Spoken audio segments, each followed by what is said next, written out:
Please help me to welcome our fourth speaker, Mr. Herb Bloom. Mr. Herb Bloom, Railway Trail, Herb Bloom. Thank you, sir. Thank you.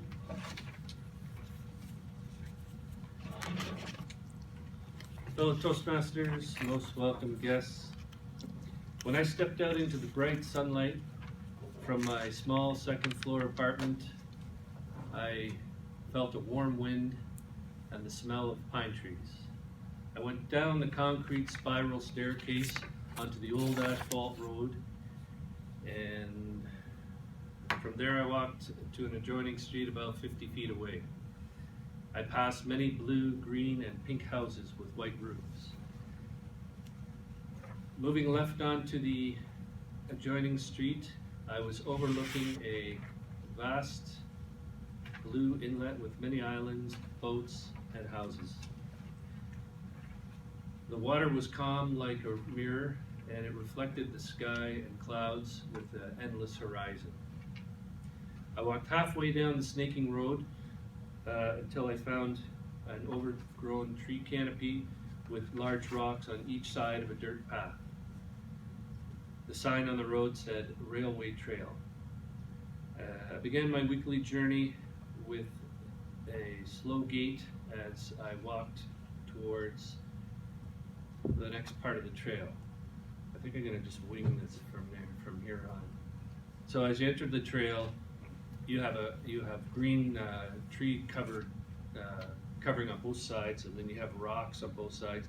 And sometimes you have a long wall. It's like a retaining wall. It's very old rocks. So once you move through this part, it's about a mile long. You come out into an open area where there's bushes. Bushes are about 15 feet tall, and they're covered with webbing, which means there's like spiders somewhere, and sometimes you see them crawling around on the top. So what you need to do is there's lots of bugs around, so you just need to look at the webbing and then just duck down and go underneath it. It's about 10 feet. So you just hope that a spider doesn't land on your shoulder and say hello, right? After I passed out of that, I went into it was another tree covering part of the trail, but the trail was wider. It was about 20 to 25 feet wide. And from the left, there was another trail coming down the hill where you could hear horses and riders coming in. So they would come down the hill, and then you'd be walking, and they'd come down the hill, and they'd park there for a few minutes until they were all together. And then you see riders that are like 6 foot, 7 foot in the air, and you're in a small area. It becomes very tight. You know, you have to give them lots of space.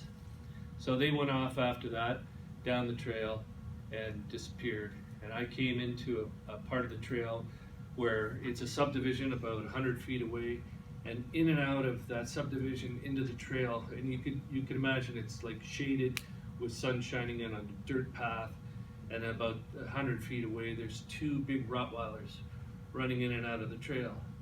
So you just have to pause, and I just paused and I waited for them to disappear, because if you got too close and they see you, well, could be toast, right? It could be dinner.